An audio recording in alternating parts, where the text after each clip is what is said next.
अपने घर को ही भूल गए हैं। इस संसार में आकर हम अपने घर को ही भूल गए हैं। तो संतों का काम यही है कि देखिए, जहाँ से तुम आए हो पलट के वहीं पहुंचा दो। ये संतों का कार्य है। और परले का ठौर, परले आती है तो कभी बताकर नहीं आती, अचानक ही आती है। लेकिन अब होशियार रहना है, क्योंकि परले के घर में हम बैठे हैं। बैठे हैं कि नहीं बैठे हैं? ये परले का घर है कि नहीं है? परले के घर में ही बैठे हुए हैं। परले कितनी समय आ जाए, आफत कितनी समय आ जाए, इसका कोई पता नहीं है। तो इस परले के घर में रहते हुए निडर भी रहना है। अगर हम निडर नहीं रहेंगे तो कितनी समय आफत आए तो हम आफत की तरफ देखना शुरू कर देते हैं, परले की तरफ देखना शुरू कर देते हैं। और जो सदगुरु ने मुझे दिया उसको हम ताके पे रख देते हैं। जो बहुत वीर खिलाड़ी होगा तो परले की तरफ नजर नहीं करेगा, वो अपने मूल की तरफ नजर करेगा कि हे सदगुरु, अब नैया आपे के सहारे है, ठहर जाना है और सूरत को लगा देना है। कितनी भी बड़ी आफत आए, कितना भी बड़ा पहाड़ आ जाए, आएगा, ऐसा नहीं है, आएगा, लेकिन आ करके तिनके की तरह निकल भी जाएगा। आफत आ गई तो हम आफत को देख रहे हैं। जैसे हमने हैदरगढ़ में भैया जाम लाग गए, हमने अनुभव किया, गाड़ी में बैठी काफी चारों तरफ से जाम लग गई। तो हमने अनुभव किया कि देखिए, आगे भी लोग हैं, पीछे भी लोग हैं, सब लोग साथ में ही हैं, सब लोग साथ में ही हैं। लेकिन देखिए, भीड़ में हमको गाड़ी निकालना है भैया, भीड़ में हमको गाड़ी निकालना है तो हम गाड़ी अपनी ही अपनी थामेंगे। कितना हम पास रहें, लेकिन अपनी ही अपन थामे पड़ी। कोई दूसरी नहीं थाम सकता है। जब तक दूसरी थामी हो तब तक तो उसका बहुत काम हो जाएगा, हो जाएगी कि नहीं हो जाए। तो इस बात को मैंने भीड़ में अनुभव किया कि देखिए, सत्य है। तो उसी प्रकार भैया अपनी अपनी गाड़ी थामे है। ये गाड़ी ही है।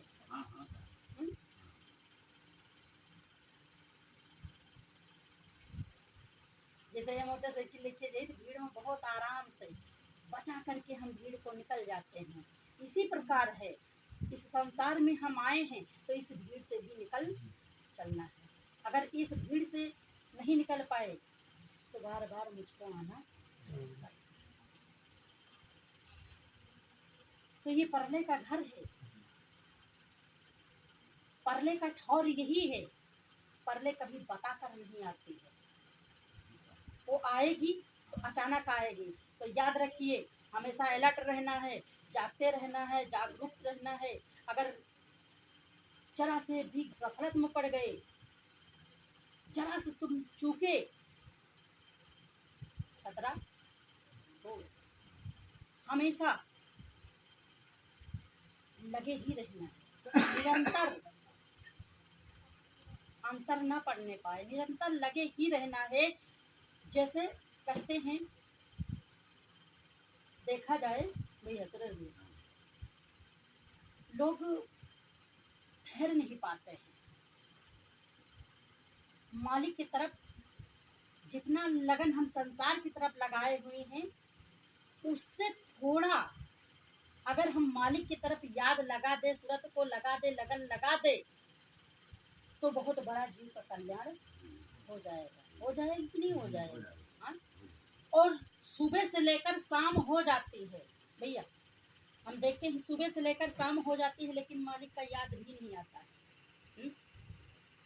जब परले आती है, आफत आती है, तब हम याद करते हैं, गुरु जी आप कहाँ हो।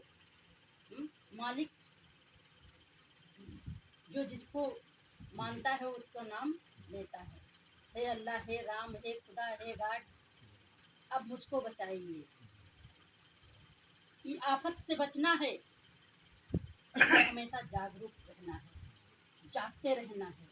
अगर जागते नहीं रहोगे तो पल पल यहाँ खतरा है, पल पल खतरा है। काल के देश में रह रहे हैं, काल के दायरे में रह रहे हैं, और हम सोच रहे कि हम स्वतंत्र हैं। नहीं, जागृत अवस्था में रहना है, जागते हुए रहना है। अगर हम गफलत में पड़ गए तो धोखा खाए।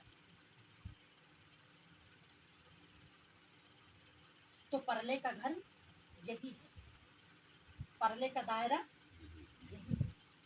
उत्पत्ति का कहाँ मूल है, परले का कहाँ ठाव, और जियत जीव। जैसे कल मैंने बताया था, पूरा तो आसन मैंने छोड़ दिया है, हम एक जगह बैठे हैं। पूरा तो अगल बगल इस तक तो पड़ा हुआ है, लेकिन जीव है, चेतन है, तो एक ही जगह एकाग्र है। जैसे ड्राइवर है,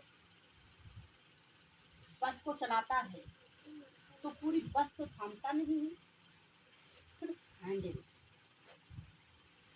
जीव है, पूरे बस में तो, पूरे बस को तो सीट को थामेगा नहीं, पूरी सीट को थामे लागे तो आगे हैंडल जा रही है। बैठा तो हुआ है, लेकिन कोई जगह निश्चित है। अब उस जगह की पहचान करना है। जियत जीव रहत कहाँ, इसमें रहते हुए पहचान कर लेना, इसमें रहते हुए जान लेना है। जब तक अपने स्वरूप का ज्ञान नहीं होगा तो मालिक के स्वरूप का ज्ञान नहीं होगा। क्योंकि कहते हैं ईश्वर अंश जीव अविनाशी, चेतन अमल सहज सुख उसी सुख की, ये जीव चेतन का ही अंश है, मालिक का ही अंश है, उसी रास का है। जिस घर से हम आए हैं उस घर को हम भूल गए। तो पहले तो अपने स्वरूप का ज्ञान करना है कि अगर ये मंदिर में बैठा है चेतन, तो कहाँ पे बैठा है, किस रूप में है। वो बैठा है तो कहीं एक ही जगह पे बैठा है। पूरी गाड़ी को, पूरी कायनात को चला रहा है। क्योंकि इस संसार में आकर हम तो सब कुछ भूल गए। ये जीव संसार में आया, इस माया मोह के दायरे में आ गया, सब कुछ तो भूल गया।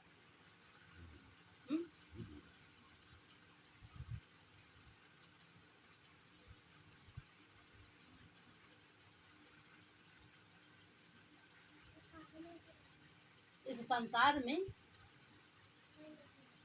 जीव आकर फंस गया, सब कुछ भूल गया। ये भी भूल गया कि हम आए कहाँ से हैं और हमको जाना कहाँ है।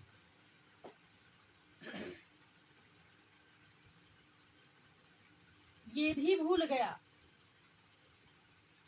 कि हम परमात्मा की तरह निर्गुण निराकार हूँ, इस बात को भी भूल गया। ये भी भूल गया कि मैं परमात्मा का अंश हूँ, इस बात को भी भूल गया।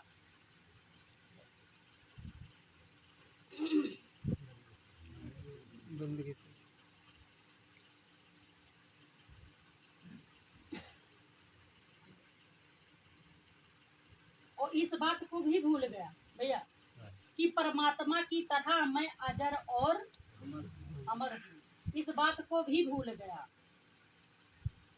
इस संसार में आकर के सब कुछ तो भूल गया। आज भूला पड़ा है, कुछ याद नहीं।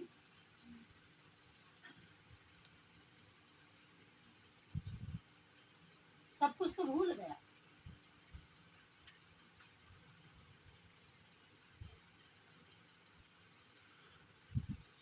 इस शरीर के दायरे में आकर के हम शरीर को भी अपना सब कुछ मान लिए।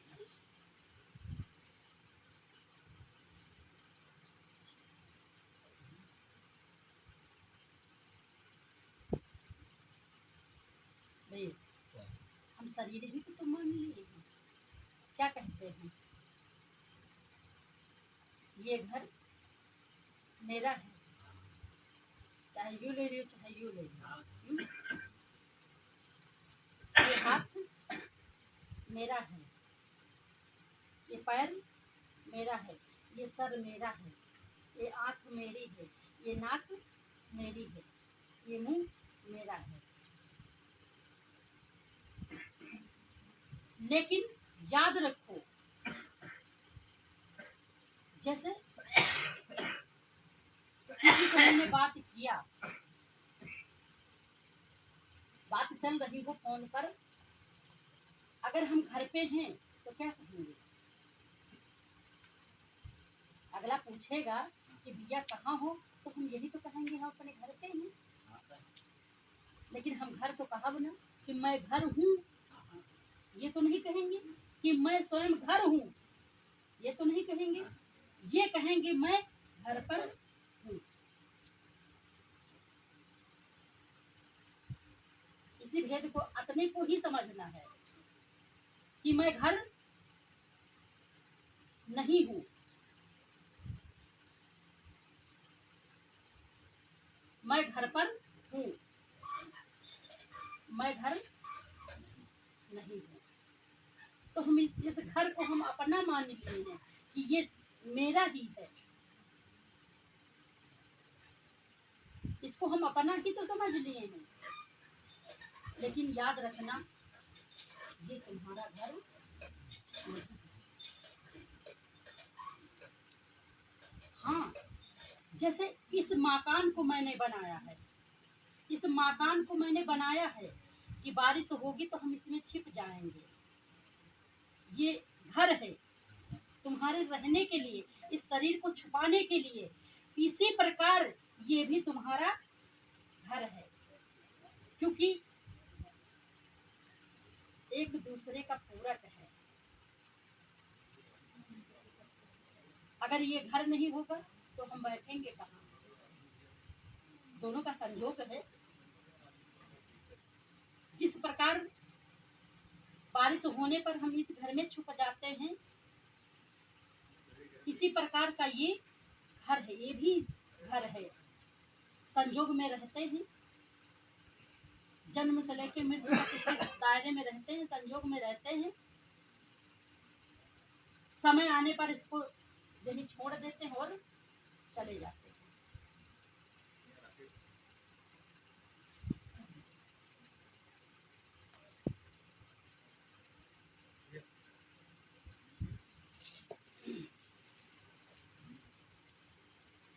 छूट जाता कि नहीं छूट जाता?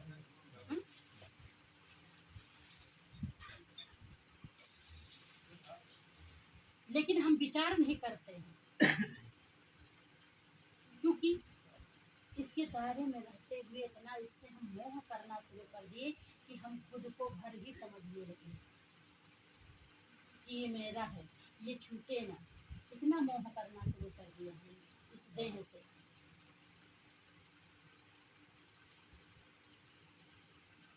इतना मोह, किसी जीव को कितना भी तकलीफ हो जाए भैया, कितना भी कष्ट हो जाए, कितना भी तकलीफ हो जाए, लेकिन वो यूं नहीं कहेगा कि मालिक मुझे छुट्टी दे दो। यही विनय वंदना करेगा कि मालिक थोड़े दिन और चल जाए, लड़का शादी देख ले, पतोहिया आ जाता है, पतोहिया आ गए तो नतोहिया आ जाते, नतोहिया आ गए तो तमन्नाएं बढ़ रही कि नहीं बढ़ रही? कि साहब यह पूर्ण हो जाता है।